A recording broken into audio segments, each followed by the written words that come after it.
Bismillahirrahmanirrahim. Assalamualaikum warahmatullahi wabarakatuh. Ashadu an la ilaha illallah, ashadu anna Muhammad Rasulullah. Allahumma sholli ala sayyidina Muhammad wa ala ali sayyidina Muhammad kama sholaita ala sayyidina Ibrahim wa ala ali sayyidina Ibrahim bil alamina innaka hamidum majid. Alhamdulillah kita ketemu lagi ya dalam kajian-kajian kita berikutnya.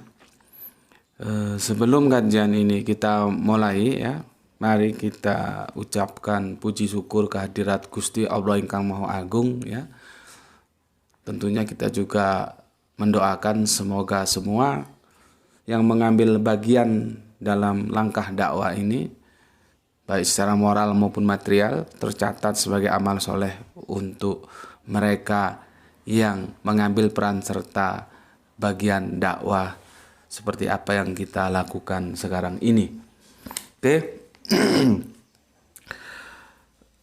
Judul kajian kita kali ini adalah alegoris dalam Alkitab ya. Ini judulnya. Ini mana Bapak yang baru? Taruh mana kemarin? Ini spidol. Ya ambil yang baru. Ini habis.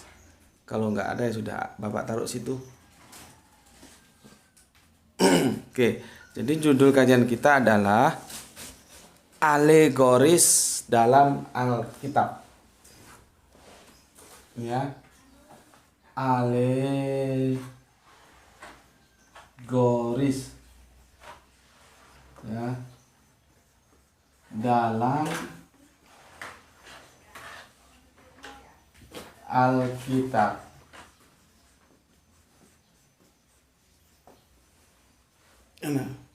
Oke. Ya, alegoris dalam Alkitab. Bismillahirrahmanirrahim. Apa itu alegoris? Nah, itu ya nanti mau dijelaskan kalau kalian belum tahu. Ya. Alegoris dalam Alkitab ini garis bawah ini ya. Yesus tidak berjalan di atas air. Ya. Jadi judul kajian kita adalah alegoris dalam Alkitab. Yesus tidak berjalan di atas air. Oke, sebelum kajiannya kita lanjutkan, aku mau jelaskan begini dulu. Kemarin itu ya, aku telah menjelaskan tentang angka 40 terkait dengan Al-Quran surat 5 ya, Al-Maidah ayatnya yang ke-26 ya. Tolong dikoreksi kalau 26 itu kajian kita yang kemarin. Tetapi dalam kajian-kajian yang lalu juga aku sudah menjelaskan tentang alegoris ya. Apa itu alegoris? Nanti kamu ikuti saja, nanti kamu tahu juga akhirnya. Bentar aku lihat yang kemarin kita. Oh iya betul. Surat Al-Maidah ya. Itu surat yang kelima ayatnya yang 26 ketika aku menjelaskan angka 40, tepatnya 40 tahun ya. Gitu. Namun demikian, sebelumnya aku juga sudah banyak menjelaskan hal-hal yang itu harus dipandang sebagai alegoris, baik itu di dalam Al-Quran maupun di dalam Bible. Ya, aku bilang Bible saja lah ya supaya menyangkut semuanya. Nanti kalau aku bilang Injil, dia yang lainnya nggak ke bawah. Aku bilang Perjanjian Baru juga begitu. Aku bilang Bible aja lah. Karena apa? Pada prinsipnya sama. Dari mulai Torah, Injil, kemudian Al-Quran, itu sama-sama. Kitab suci semua itu mengandung alegoris. Justru bagian terpenting kalau kita ngaji ya, bagian terpenting ya, bagaimana kita bisa mengklasifikasi ya, melihat sebuah rangkaian narasi, meneliti diksi-diksi yang membangunnya. Ini kira-kira kita harus pahami secara tekstual atau kontekstual. Karena begitu kita salah memahaminya, maka lepas sudah. Kita keluar dari pesan sesungguhnya yang disampaikan oleh kitab suci itu. Maka dari itu, bagian terpenting ya dalam kita memahami kitab suci itu adalah bagaimana kita bisa mengklasifikasikan mana hal-hal yang tekstual ya, literal ya, mana yang kontekstual, kondisional. Itu harus jelas. Karena salah kita mengklasifikasikan, maka selesai sudah. Pasti keliru. Pasti keliru, gitu ya. Kemarin aku sudah menjelaskan dan banyak protes dari teman-teman Kristen ya, kalau kalian lihat itu di unggahan tentang penjelasan tidak ada sertifikat untuk Bani Israel ya, kekuasaan atas tanah Palestina itu tidak. Jadi teman-teman Kristen ambil asal comot saja ayat-ayat Al-Quran, terus dia giring sesuai apa yang dia mau. Padahal tidak demikian, dan aku sudah jelaskan. Termasuk angka yang 40 itu, termasuk nanti yang berikut-berikutnya. Maka 2 atau 3 unggahan setelah itu kamu lihat, aku banyak menggunakan bahasa-bahasa yang bersinggungan dengan metafora ya, aku jelaskan di situ. Berikutnya ada protes dari teman-teman Kristen ketika aku menggunakan pemahaman dengan pendekatan metafora ya. Jadi begini loh ya. Metafora, alegoris ya, itu kalau kita umpamakan ya, atau kita masukkan ya ke dalam bahasa kita, itu bisa disebut, kalau kami orang di Sumatera, ibarat ya. Ibarat, maka ada lagu ibarat air di daun keladi. Itu perumpamaan ya. Ibarat, perumpamaan, kiasan ya. Apalagi ya, khayalan. Jadi khayalan yang maksudnya tidak faktual ya, banyak. Tapi yang biasanya kita sebut kiasan atau ibarat jalan. Yang paling pakai kata-kata kiasan itu yang sering. Kalau ibarat itu orang Sumatera biasanya pakai ya. Tetapi kalau kita sudah sama-sama mengerti, biasanya digunakan 2 diksi itu. Oh, ini metafora atau ini alegoris gitu ya. Yang intinya itu tadi ya. Bisa kiasan, perumpamaan ya. Ibarat tentang sebuah peristiwa. Lah, aku kan sudah bilang berkali-kali. Kalau nggak tahu itu tanya. Jangan membantah. Kamu harus tahu posisimu di mana.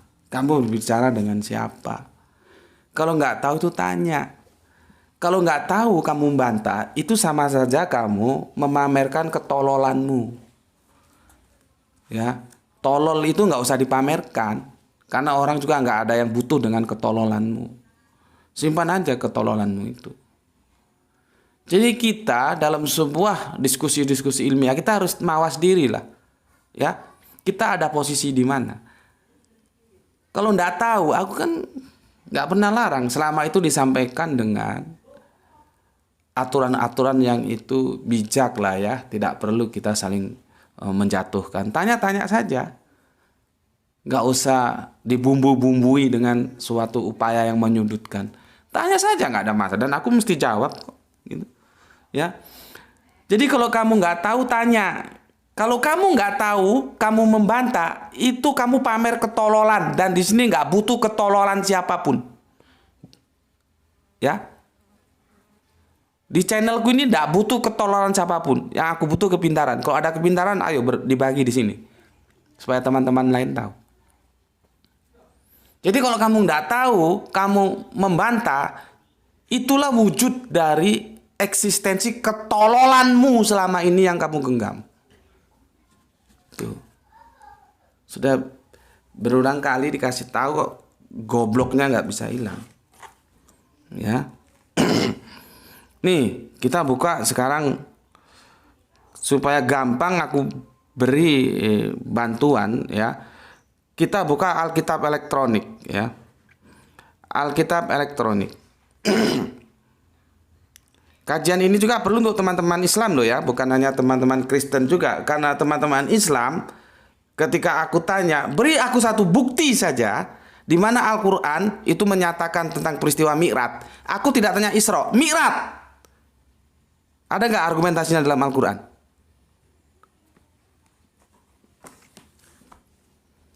Ada nggak? Aku nggak tanya hadis.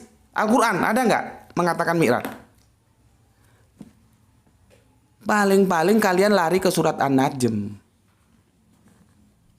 Dan ketika kalian lari ke surat An-Najm, itu membuktikan bahwa kalian salah dalam memahami sebuah isim. Apakah isim itu harus dipahami sebagai isim zat atau isim makna? Di situ. Sama dengan ini, teman Kristen yang goblok ini. Dia nggak tahu, menyanggah. Udah dikasih arahan, kalau nggak tahu itu tanya yang baik. Nanti kan dijelaskan selama pertanyaanmu baik. Ya. Sebentar, ini aku lihat dulu ya. Nah, ini. Kalau kamu ya punya apa namanya? Alkitab digital, ini kamu ketik perumpamaan. Ya. Ini nggak mungkin aku tulis ini, ya. Ini semua perumpamaan-perumpamaan. Yang artinya apa? Yesus pun itu mengajar dengan perumpamaan. Gitu loh. Nggak tahu, kamu ini pernah baca Alkitab nggak? Ngakunya Kristen sejati, tapi kok tololnya itu kok berkarat banget. Kalau kamu Kristen sejati, ya kamu harus familiar dengan Alkitab. Bagaimana kamu akan membantah perumpamaan kalau kamu katanya familiar terhadap Alkitab? Aku bacakan. Matius 13:13. Dan ia mengucapkan banyak hal dalam perumpamaan. Banyak hal, bukan sedikit hal. Ya. Aku ulangi. Dan ia mengucapkan banyak hal dalam perumpamaan kepada mereka. Katanya adalah seorang penabur keluar untuk menabur. Kamu buka di kitabmu Matius 13:3. Jadi Yesus itu juga banyak menggunakan perumpamaan. Oke ya. Sekarang Matius 13:10. Maka datanglah murid-muridnya yang bertanya kepadanya, "Mengapa engkau berkata-kata kepada mereka dalam perumpamaan?" Ya. Dan ini buahnya ini, aku nggak mungkin baca semua ini. Ini ya, lihat ini ya. Ini menjelaskan tentang perumpamaan. Nih, ya. Nih perumpamaan semua ini. Nggak mungkin aku baca semua satu-satu, habis waktunya. Nggak mungkin aku tulis di papan tulis juga. Ini perumpamaan semua ini. Nah, belum habis nih. Terus ini perumpamaan. Ini semua perumpamaan ini. Nah, baru habis dia. Ya. Aku baca Lukas coba. Tadi Matius kita bagi-bagi ya. Sekarang Lukas. Atau Yohanes dulu. Yohanes ya, Yohanes 10:6. Itulah yang dikatakan Yesus dalam perumpamaan kepada mereka. Tetapi mereka tidak mengerti apa maksudnya ia berkata demikian kepada mereka. Tuh, Yohanes. Sekarang di Lukas. Ya. Lalu maaf. Lalu ahli-ahli Torah dan imam-imam kepala berusaha menangkap dia pada saat itu juga. Sebab mereka tahu bahwa merekalah yang dimaksudkannya dalam perumpamaan. Ya, tetapi mereka takut kepada orang banyak. Lihat, Yesus itu sering menggunakan perumpamaan. Berarti benar apa kata Matius tadi. Yesus itu banyak menggunakan perumpamaan. Lah ini ada orang ngaku, bikin malu aja, ngaku Kristen sejati tapi gobloknya minta ampun. Perumpamaan aja nggak tahu. Ya. Sekarang Markus, coba kita pilih salah satu aja ya. Ini Markus 4:33. Dalam banyak perumpamaan yang semacam itu, ia memberitakan firman kepada mereka sesuai dengan pengertian mereka. Ya. Jadi sudah lengkap ya. Aku sudah nukil dari Matius, dari Markus baru saja, dari Lukas, dari Yohanes, banyak perumpamaan-perumpamaan. Ya. Jadi Alkitab itu, kitab suci, baik semuanya lah ya. Hanya karena pada saat ini aku perlu menjelaskan teman Kristen, maka aku katakan yang di Alkitab ya. Tapi pada sesungguhnya secara bangunan struktur Alkitab, itu semua bahasanya itu terbagi menjadi dua besar. Bahasa literal, ya, tekstual dan kontekstual. Perumpamaan dan fakta. Begitu.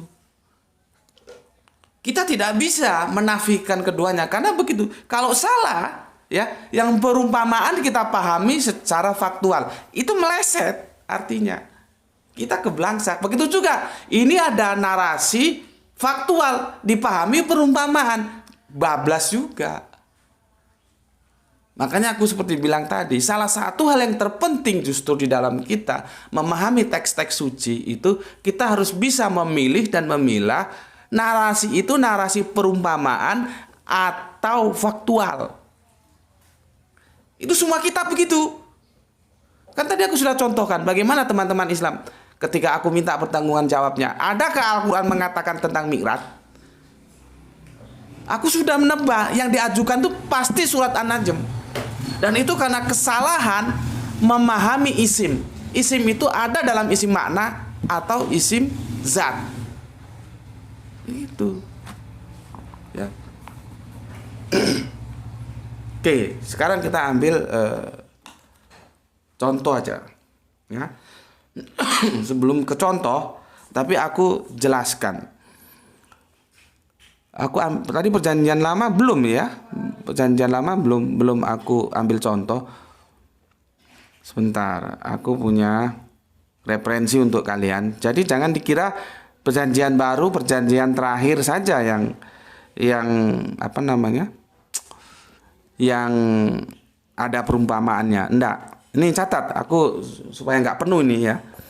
Yul 3:16 ya, kitab Yul 3:16. Ya, kamu buka di kitabmu. Kitab Yul 3:16 ya.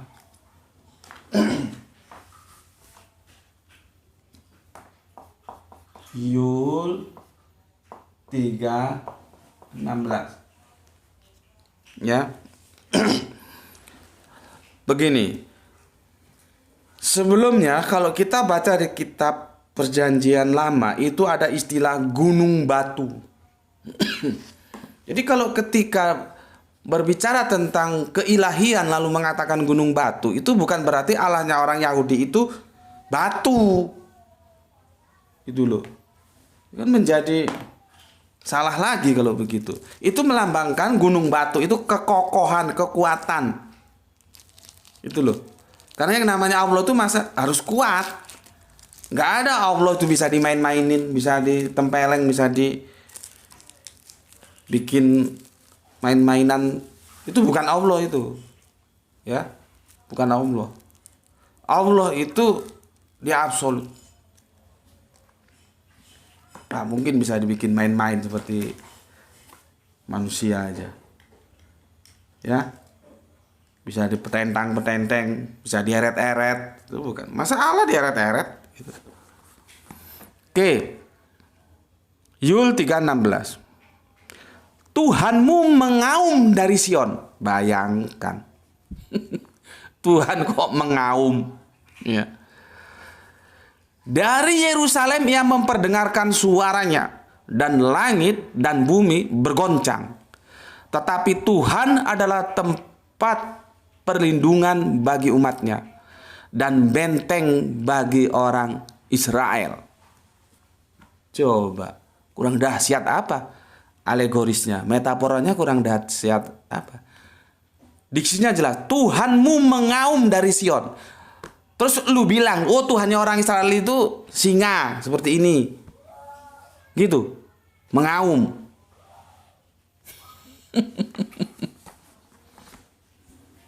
Sudah dikasih tahu, kalau nggak ngerti belajar. Ya.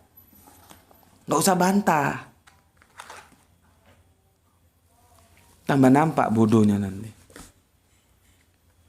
Nggak ngerti itu belajar. Lewat apa? Lewat tanya, bisa. Nanti kan dijelaskan, ya.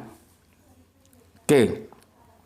Sekarang ini panjang. Penafsiran alegoris itu begini. Penafsiran alegoris adalah sebuah model tafsir yang populer pada abad pertama hingga abad pertengahan. Ya, pendekatan ini merupakan sebuah upaya menyingkap pesan teks Alkitab. Makanya nanti ada hermeneutik, ya. Hermeneutik itu Hermes, orang yang mengklaim bahwa dia itu agennya Gusti Allah untuk menjelaskan firman itu loh. Maka disebut hermeneutik. Itu dalam perspektif Yunani nanti. Ya. Maaf, sorry. Pendekatan ini merupakan sebuah upaya menyingkap pesan teks Alkitab secara alegoris, yaitu dengan mencari makna di balik yang tertulis di dalam teks. Jadi makna di balik teks, ya, makna di balik teks. Apa sebetulnya makna di balik teks itu? Ya, seperti kemarin aku unggah di apa? Di Facebook, di YouTube, bukan di WA ya. Itu ludruk itu budaya Jawa ya, seperti sandiwara gitu ya. Cuplikan tentang lucu-lucunya ya, lawak gitulah gampang. Komedian ludruk ya. Dia bilang bahwa polisi 100 meter gitu. Jadi di pinggir jalan itu polisi 100 meter. Itu tekstualnya itu seperti itu. Apakah kita akan memahami bahwa ada polisi itu panjangnya, tingginya 100 meter? Ya, apa begitu? Kalau teksnya ya begitu, polisi 100 meter. Terus ada lagi rawan kecelakaan. Terus dalam otakmu, oh rawan lagi kecelakaan. Begitu. Kamu kira rawan itu nama orang?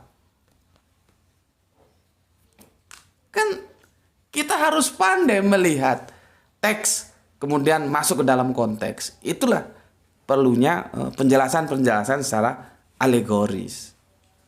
Ya. Sama seperti halnya Anda ke toilet, biasanya di hotel atau di mana itu ditulisi, dilarang membuang sampah ke dalam. Padahal toilet itu tempat orang membuang sampah. Setelah itu apa kamu balik? Nggak jadi menggunakan toilet itu. Ya, itu namanya kita perlu pemahaman di balik teks.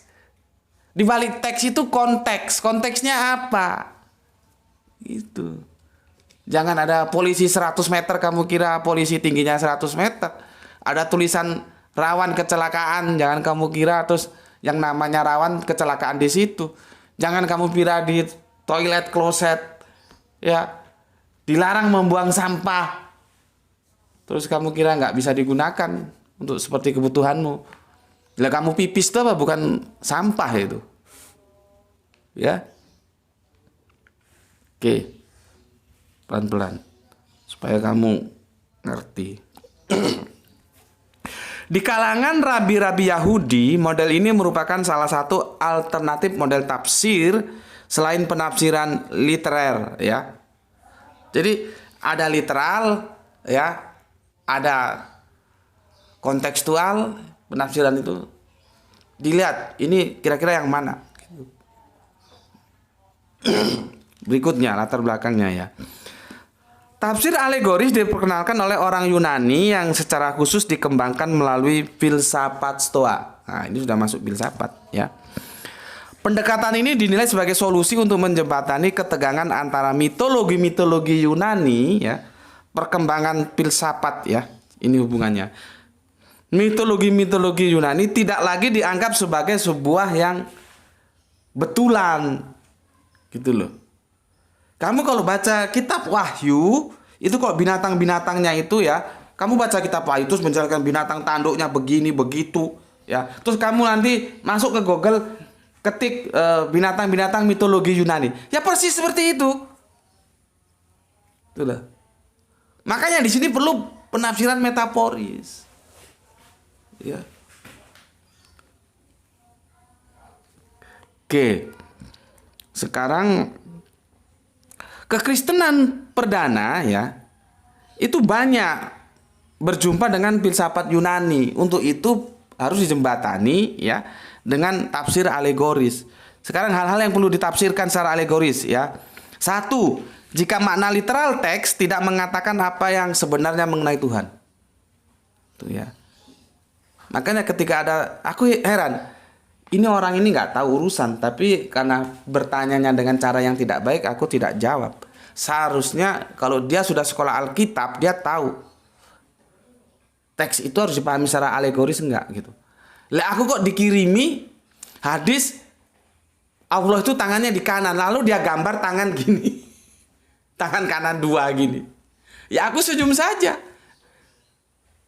Karena dia tidak beretika dalam bertanya. Untuk apa harus aku jawab? Tapi kalau dia beretika, dia tahu, Gus ini gimana ya kalau ada hadis bahwa tangan kanan, tangan Allah itu kanan dua gini. Itu gimana ya? Ya aku jelaskan. Ini enggak.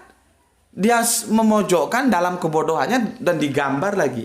Tangannya dua kanan semua. Artinya apa? Dari situ aja kita tahu dia sudah terjebak oleh pemahaman-pemahaman tekstual. Dia tidak mampu masuk ke pemahaman-pemahaman alegoris. Dan ini teman-teman Islam yang bodoh-bodoh juga nggak tahu menjelaskan hadis itu. Kalau ditanya teman Kristennya ya nggak tahu, aku ngerti nggak kamu menjelaskan. Ya. Oke, berikutnya. Yang kedua, jika teks bertentangan dengan teks yang lain. Jadi diketemukan lewat alegoris. Yang ketiga, jika teks tampaknya harus ditafsirkan alegoris. Yang keempat, jika teks menampilkan kata-kata yang polisemi, banyak makna. Ini makna yang mana sebetulnya ini, gitu ya. Makanya aku sekarang ketika mempergunakan istilah ilah dan rob, itu aku tidak terjemahkan lagi, berusaha aku tulis ilah dan rob, ilah atau rob itu aja. Kalau aku terjemahkan itu dia mempersempit makna, ya mempersempit makna. Seperti ilah aku terjemahkan pembimbing, itu udah sempit dia. Padahal rob, kalau rob maksudku, rob itu pembimbing. Padahal makna rob itu bukan hanya pembimbing, ya. Dan ini banyak nanti teman-teman Islam juga keliru memahami ketika kata rob itu digunakan dalam dialognya antara Fir'aun dan Kanjeng Nabi Musa. Di situ diterjemahkan Tuhan. Dan Tuhan pemahaman kita secara umum itu yang membuat langit dan bumi, jadi kacau lagi. Karena Tuhan berasal dari kata Tuhan aja kalian nggak ngerti. Ya, itulah dia. Yang kelima, jika teks memuat pengulangan yang telah diketahui sebelumnya. Yang keenam, jika teks memuat penggambaran yang beragam, ya. Yang ketujuh, jika muncul kata-kata yang sinonim. Yang kedelapan, jika ada hal yang tidak normal muncul di dalam teks, artinya keluar dari keumuman.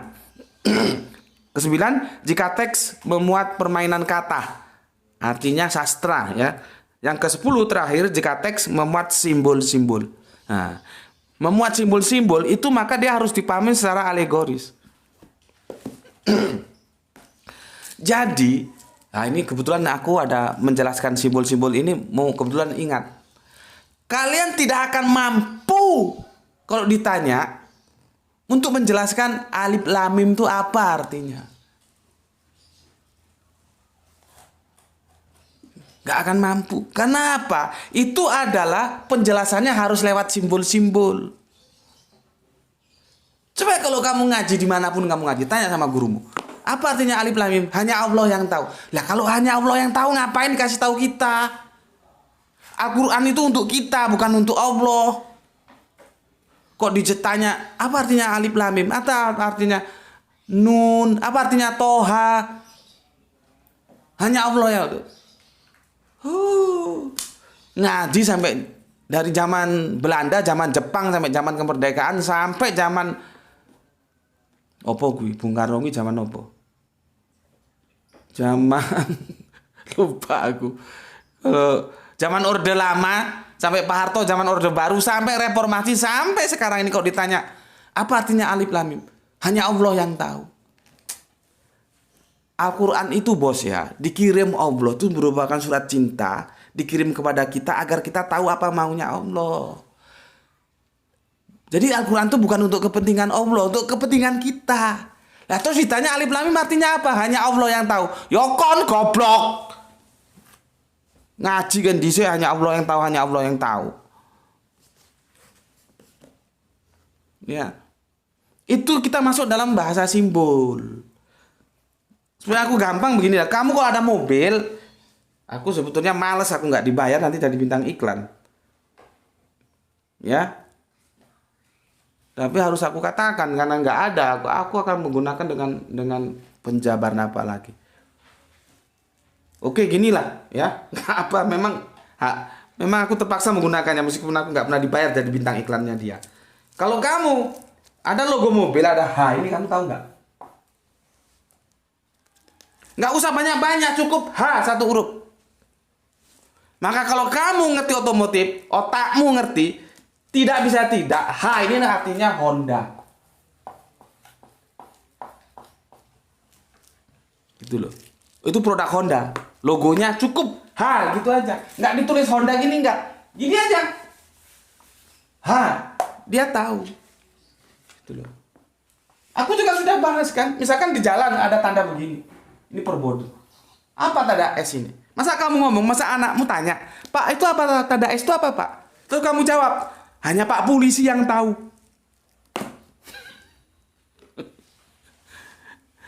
Perboden ini Mas, Mbak, Pak, you, saudaraku, dibikin untuk kepentingan pengguna jalan. Bukan untuk Pak polisi. Jadi kalau kamu ditanya sama anakmu, kamu naik sepeda, tiba-tiba ada perboden huruf S gini, ya. Anakmu tanya, Pak itu apa huruf S? Oh itu artinya dilarang berhenti. Gitu loh. Jangan kamu jawab, hanya Pak polisi yang tahu. Ya, itu penjelasannya. Berapa lama, Le? Waduh, sudah setengah jam ya. Oke, jadi 10 tadi itu yang aku bilang itu alasan-alasan perlunya penafsiran alegoris ya. Jadi begini ceritanya. Kekristenan perdana yang banyak berjumpa dengan filsafat Yunani menjadikan tafsir alegoris itu sebagai solusi untuk memahami pesan-pesan Alkitab. Secara khusus penafsiran alegoris itu diwariskan oleh gereja barat ya. Gereja barat yang memang banyak bergumul dengan filsafat Yunani. Makanya hati-hati kalau berbicara buktikan mana Yesus itu Allah. Oh ini Pak buktinya Pak. Yohanes 1 pasal 1. Pada mulanya firman itu bersama dengan Allah dan firman itu adalah Allah. Mainmu kurang jauh. Pulangmu kurang malam. Kalau penjelasanmu begitu. Itu bahasa filsafat. Nggak bisa kamu pahami seperti itu. Pada mulanya spidol bersama-sama dengan kacamata. Spidol adalah kacamata. Anakku yang SD aja tahu spidol itu bukan kacamata. Ya. Pada mulanya firman. Iya, firmannya siapa? Aku mau tanya. Jadi nggak sesederhana itu memahaminya. Ya. Kan sudah pasaran, ujuk-ujuk di mana buktikan bahwa Yesus itu Allah? Nyelonongnya ke Yohanes 1 pasal 1. itu platonis, harus dipahami secara kerangka berpikir yang alegoris. Ya.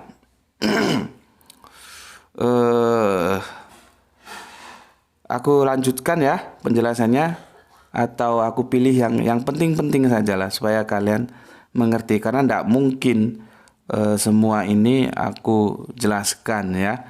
Aku pilih yang penting-penting. Pendekatan alegoris untuk menyingkap pesan-pesan teks Alkitab ini siapa? Pelopornya itu siapa? Maka sejarah mengatakan dia seorang penafsir Yahudi pada abad pertama yang bernama Philo. Tuh, ya, namanya Philo. Oke. Aku kira ini buahnya ini itu aja lah ya. Itu aja. Ambil ya, ada telepon. Itu aja dulu ya, kita lanjut ke inti. Siapa? Ini biasanya nggak ada nama ini. Biarin aja, kalau nggak ada nama biar dia ngomong nggak. Kalau dia nggak ngomong aku diem. Waalaikumsalam, siapa ini? Halo? Mas Slamet mana? Enggak. Aku lagi rekaman ini. Nanti ya.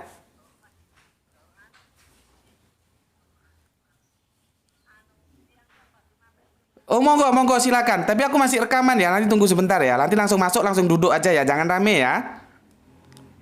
Oke. Iya, silakan aku tunggu. Oke. Assalamualaikum. Jadi aku gitu Mas, santai aja. Ada tamu, rekaman, teleponnya diangkat gitu. Jadi mengalir gitu loh ya. Mengalir. Jadi kalau kalian ditanya siapa yang memulai penafsiran alegoris itu, maka disebutlah Philo ya, seorang penafsir Yahudi pada abad pertama, dan itu sebagai upaya menjembatani dengan masuknya budaya-budaya Yunani ya, filsafat Yunani, yang itu Yunani tentunya mitologi ya, karena nggak ada nabi dari Yunani gitu loh. Nabi dari Yunani itu nggak ada. Itu kalau ada orang Indonesia hidungnya pesek ngaku nabi itu gimana kira-kira? Ada lagi yang masih keturunan Cina ngaku nabi itu. Nabi dari Cina itu nggak ada. Nabi dari Indonesia itu juga nggak ada gitu. Ya, sekarang kan orang pada gila-gila semua. Aku ngaku nabi. Nabi KW. Ya, Yunani saja yang banyak bersinggungan, nggak ada yang ngaku nabi dari sana kok. Ini ngaku nabi. Oke. Sekarang aku kasih contoh, sebetulnya banyak ya. Aku kasih contoh bagaimana terjemahan itu harus dipahami secara alegoris. Sebentar. Aku sudah pilihkan tadi ya. Semoga ada di sini. Tidak ada. Nanti kamu cari sendiri, tapi begini. Yesus mengatakan kalau siapa minum air dari Yesus, maka selamanya dia tidak akan haus. Gimana cara memahaminya itu? Ya. Coba jelaskan sama aku. Bagaimana cara memahami teks itu, ya? Ketika kita minum air dari Yesus, Yesus katakan engkau tidak akan haus selamanya. Injilnya Bapak, Injilnya Bapak. Sini. Oke. Gimana coba? Bisa kamu pahami tanpa alegoris? Kan sekarang ini jadi kacau, dan kekacauan itu mengimbas ke dalam pemikiran Islam, dan Islam akhirnya ikut-ikut. Coba aku tanya teman-teman Islam, ketika kamu membaca surat Al-Maidah, itu bayanganmu makanan seperti apa yang turun?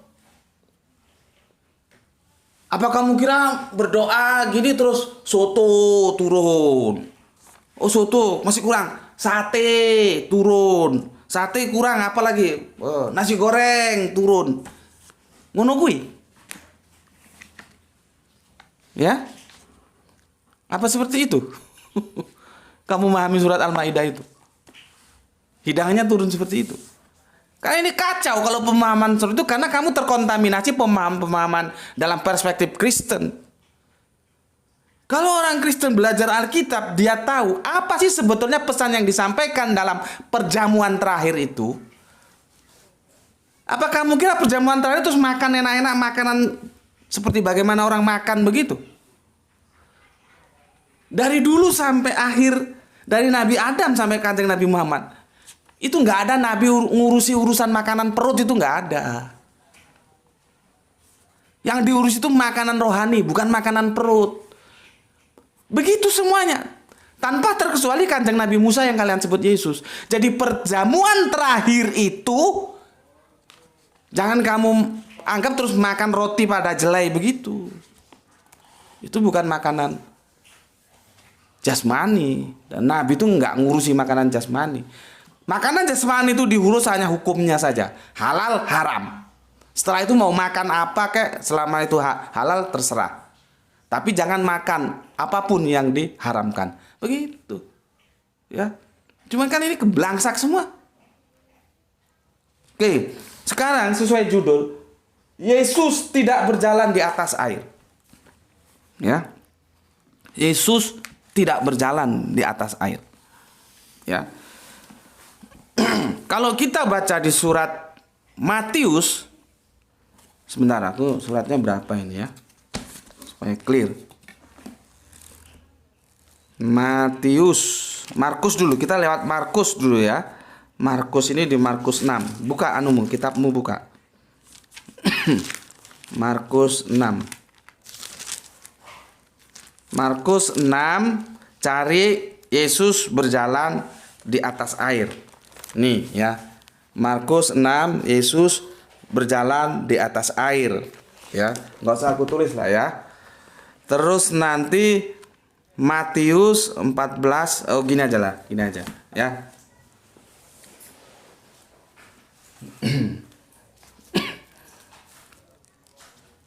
Markus ya. Ini Markus 6 ya. Markus 6 45 sampai habis nanti ya. Sampai di 52. Nanti Matius ya. Matius itu 14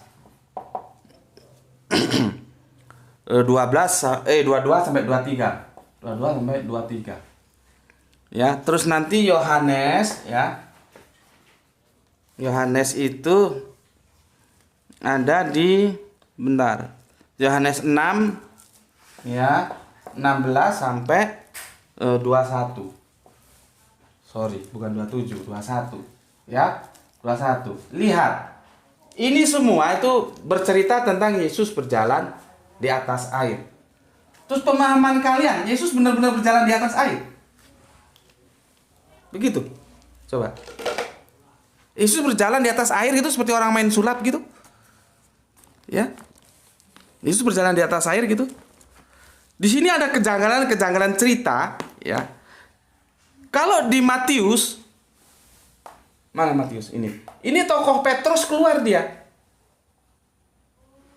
Tapi di Markus tokoh Petrus tidak keluar. Di Yohanes tokoh Petrus tidak keluar. Di Lukas nggak memuat cerita Yesus bisa berjalan di atas air. Lukas tidak memuat. Di sini jadi kejanggalan, Petrus muncul di Matius, tapi sosok Petrus tidak muncul di Markus dan Yohanes. Itu sudah masalah, tapi kita abaikan saja, kita bypass, ya. Cuman kamu tak kasih tahu dulu, ya. Begini, aku mau ngajak kamu hitung-hitungan dulu. 1 mil, di sini nampak Le. 1 mil itu berapa kilometer? Ya. 1, berapa tadi? 6 0 9 3 4. Ini 1 mil. Ya. 1 mil itu ya, kamu bantu hitung kalau aku salah. Kalau aku konfirmasi dari mil ke kilometer, ini kilometer. Ya. 1,6 jadi 1,5 lebih kilometer ya. 1,6 0934 km. Itu 1 mil. Kalau 3 mil tinggal ngalikan saja. Ya kan? 3 mil itu 4,82802 kilometer.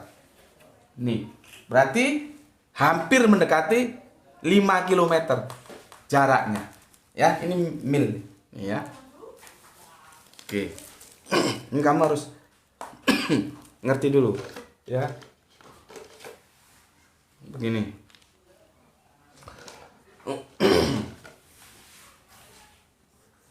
Oke, aku tanya lagi. Sekian tahun kamu membaca Alkitab, apakah Yesus itu benar berjalan di atas air? Aku jawab, Yesus tidak berjalan di atas air. Tapi, tolong jujur, sekian tahun kamu jadi orang Kristen dan membaca Alkitab, menurutmu apakah Yesus benar berjalan di atas air? Tuh. Ya, benar nggak Yesus itu berjalan di atas air? Itu masalahnya. Ya. Sekarang, mari kita bedah. Ya, mari kita bedah ayat demi ayat. Peristiwa ini terjadi kapan? Malam. Jadi malam, ya, para murid disuruh berangkat duluan naik perahu. Dan itu pun ada kejanggalan, atau satunya bilang laut, satunya bilang danau. Ya, tapi oke lah, kejanggalan itu kita abaikan dulu. Ini berangkatnya malam. Ya, berangkatnya malam. Jadi Yesus setelah ketemu ya dengan publik orang banyak gitu ya, para murid disuruh berangkat duluan naik perahu gitulah ya. Yesus naik ke atas bukit, dia berdoa, dan itu terjadi pada malam hari. Ya, aku nggak baca per perikop ya, karena panjang ini ya. Aku cerita aja ya, nanti intinya kamu dalami sendiri. Malam hari. Jaraknya berapa? Ada yang mengatakan jaraknya beberapa mil. Tapi ada yang mengatakan jaraknya kira-kira. Ini kira-kira loh ya. Jadi kitab suci kira-kira. Kira-kira itu ya bisa kurang, bisa lebih. 2-3 mil laut. 2-3 mil ya. 1 milnya itu adalah 1,60934 km. Kalau 3 mil berarti 4,82802 km. Hampir 5 km. Kamu lihat ya. Kamu lihat sepanjang 5 km siang hari. Jangan malam hari dulu, siang hari. Kamu melihat satu objek dengan cara pandang 5 km. Ya aku oke lah. Jangan 5 km ya. Nanti ada yang enggak terima. Objektif saja 4,82802 km. Jangan dibulatkan ya. Kira-kira kamu bisa melihat jelas enggak itu? Siang hari. Ya. Bukan malam hari, siang hari. Bisa nggak? Dengan jarak pandang ya 4,8 km, kamu bisa pastikan apa yang terjadi di sana. Siang hari ini. Kalau kamu jawab jujur, tentunya tidak bisa memastikan apa yang terjadi pada objek yang kamu pandang sejauh jarak pandang 4,8 sekian kilometer. Karena kemampuan kita punya batasan, retina kita itu punya batasan. Ya. Itu kapan? Siang, apalagi malam. Bisa kamu lihat.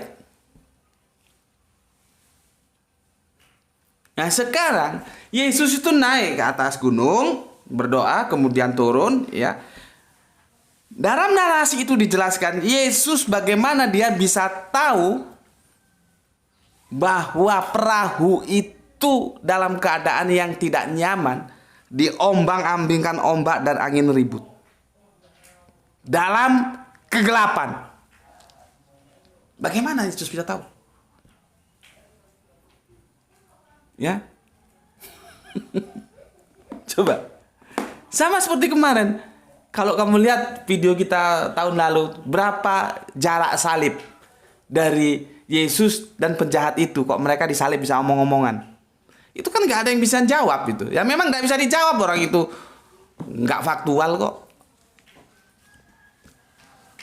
Ya, oke, ini juga Yesus kira-kira bisa nggak melihat sosok perahu para murid dalam keadaan gelap malam sejauh 4,8 km. Bisa tahu nggak keadaannya itu gimana? Kan nggak tahu. Gitu loh. Nggak bisa tahu. Ya. Tapi di narasi Matius, Markus dan Yohanes itu seolah-olah tahu. Dan Yesus berjalan di atas air. Itu loh. Dan kalian semua percaya bahwa Yesus bisa berjalan di atas air. Itu yang jadi masalah. Padahal tidak ada satupun orang yang bisa berjalan di atas air tanpa terkecuali. Dari narasinya aja sudah jelas. Tidak mungkin orang bisa lihat sejauh 5 km atau 4,8 km dalam keadaan gelap. Itu tidak mungkin lah. Apalagi ditambah bagaimana dia bisa berjalan di atas air. Dan kalian percaya saja Yesus bisa berjalan di atas air. Tuh. Ya. Terus gimana? Kok ditanya? Ya. Ini yang nyusun buku, ini ada buku hampir sama narasinya seperti itu. Ini orangnya ini doktor alumni Leiden. Kalau nggak salah Leiden itu Belanda, ya. Jadi kalau kamu kelas-kelas sekolah minggu aja, ya belajar lagi lah, gitu ya. Belajar yang baik. Jangan dalam ketidaktahuanmu kamu membantah. Belajar yang baik. Dengan cara apa? Dengan tanya, gitu. Ini apa yang aku jelaskan tuh hampir sama, ya nggak sama-sama benar sih ya. Di sini juga mengatakan bahwa ini ya, dengan demikian kisah Markus tentang Yesus berjalan di atas air jelas adalah kisah alegoris tentang bagaimana menjadi murid Yesus dalam suatu kondisi kehidupan yang berat, sukar, dan mengancam. Nih, tapi nggak nampak dari situ, nggak nampak Le ya. Tuh, gini nole, yang ini supaya om-om yang lihat tahu. Sebentar. Seperti bapak biasanya, yang alegoris itu, iya, yang dikotain alegoris itu, supaya om-om, mbak-mbak, bapak-bapak tahu.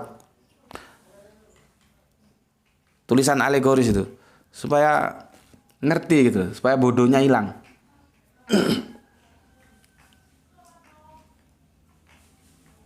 Sudah? Nah, itu ya. Jadi alegoris itu. Nah sekarang, oh ini Le, yang metafora. Jadi alegoris itu artinya metafora juga. Ini ya, ini metafora. Tunjuk dong, supaya tahu. Ya.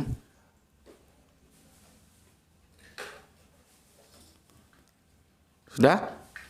Ya. Jadi metafora itu ya alegoris itu. Tapi biasanya orang lebih senang menggunakan istilah metafora ya, atau dalam bahasa kita perumpamaan, meskipun ada yang menyebut ibarat, kiasan gitu ya. Terserahlah mau pilih yang mana. Ya. Jadi kalau misalkan kamu ditanya, misalkan orang bertanya sama kamu dan dia minta jawaban tegas, apakah Yesus dulu betulan berjalan di atas air danau yang dalam itu? Apa jawabanmu?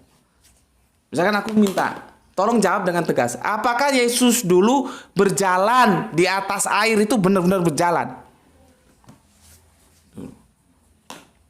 Karena ini sudah menyangkut teknis. Seperti aku bilang kemarin, kapan Yesus turun dari langit? Karena itu berbicara kalau kamu pahami secara faktual memang benar Yesus turun dari langit, itu teknisnya gimana? Karena semua kita tahu Yesus lahir dari keluarga seorang wanita perawan suci, Bunda Maria. Bukan turun dari langit. Jadi kalau kamu ngotot Yesus itu turun dari langit, dalam tanggal aja kamu nggak ngerti tanggal berapa, di mana turunnya, bagaimana teknis turunnya itu gimana? Kalau kamu pahami secara faktual. Kenapa Yesus naik ke langit kamu peringati dan tanggalnya kamu tahu, Dan dikatakan siapa yang turun dari langit dialah yang bisa naik ke atas. Siapa yang turun dari surga dialah yang bisa naik ke surga. Kapan Yesus turun dari surga? Karena aku baca Bible dalam terjemahan yang berbeda. Ada yang bilang langit, ada yang bilang surga. Sekarang kapan? Kapan Yesus turun dari surga? Turunnya gimana? Seperti lift gitu? Karena kalau digambar-gambar, itu kan dia naik seperti naik lift gitu. Kan dikatakan bagaimana dia turun, begitu juga dia naik. Bisa nggak kamu jelaskan? Kan nggak bisa. Itulah makanya ya, aku ngobrol dengan salah satu teman pendeta dan juga dosen ya, doktor. Itu hanya bagaimana pendekatan-pendekatan sebuah kerinduan Kristen awal terhadap sosok Yesus. Jadi tidak faktual itu. Ya. Kalau kamu faktual ya jelaskan gimana. Turun dari surga faktual itu gimana? Teksisnya gimana? Oke. Sekarang gimana jawabannya? Kalau ada orang minta jawaban tegas, maka jawabnya adalah hanya dalam kisah khayalan Yesus Kristus berjalan di atas air. Itu khayalan. Tetapi dalam fakta dia sama sekali tidak bisa berjalan di atas air. Tidak bisa. Yesus itu bisa berjalan di atas air dalam khayalan. Ya. Jangan ngamuk dulu. Dengarkan, telingamu buka. Kalau aku bilang khayalan. Jangan aku belum jelaskan kamu sudah uring-uringan. Karena apa? Karena modal kamu beragama itu hanya dengan iman, tapi kamu nggak punya pengetahuan. Jadi isinya kamu uring-uringan saja. Kalau ada orang yang berbicara tidak sesuai dengan apa yang kamu imani. Ya, beriman itu seharusnya kedua setelah berpengetahuan. Tapi kan jarang orang seperti itu. Mana ada yang benar-benar seperti itu? Berapa persen? Di mana ada? Kalau ada aku ingin ketemu. Kenapa? Langka orang yang berpengetahuan dahulu baru beriman itu langka. Makanya aku tanya, di mana ada? Ya. Jadi kalau aku ngomong khayalan, dengarkan. Oke. Hanya dalam kisah khayalan ya, Yesus itu berjalan di atas air. Yesus Kristus berjalan di atas air ya, dalam khayalan, tetapi dalam fakta dia sama sekali tidak bisa. Orang narasinya aja sudah janggal kok. Bagaimana jarak 5 km dalam keadaan gelap bisa melihat, oh itu kapalnya lagi bermasalah atau tidak. Kan itu memang narasinya dibikin begitu. Tapi harus ingat ya, khayalan itu ada yang bisa digunakan untuk membangun kehidupan. Nih, dan juga tapi hati-hati. Khayalan itu juga ada yang membinasakan kehidupan. Ya, kisah khayalan tentang Yesus berjalan di atas air adalah kisah khayalan yang membangun. Ya, yang membangun. Membangun apa? Pesan yang mau disampaikan oleh perikop Yesus berjalan di atas air itu adalah kamu berjalan mengikuti jalan-jalan Yesus itu bukan enak seperti kamu jalan di jalan tol.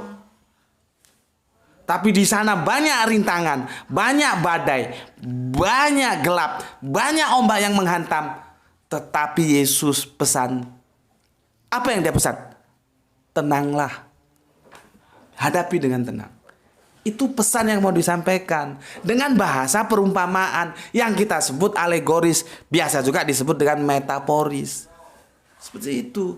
Jadi nggak sungguh-sungguh. Makanya ya, karena khayalan itu ada yang bisa membangun, tapi ada yang bisa menghancurkan. Maka pesanku, baik-baiklah dalam memilih khayalan. Assalamualaikum warahmatullahi wabarakatuh.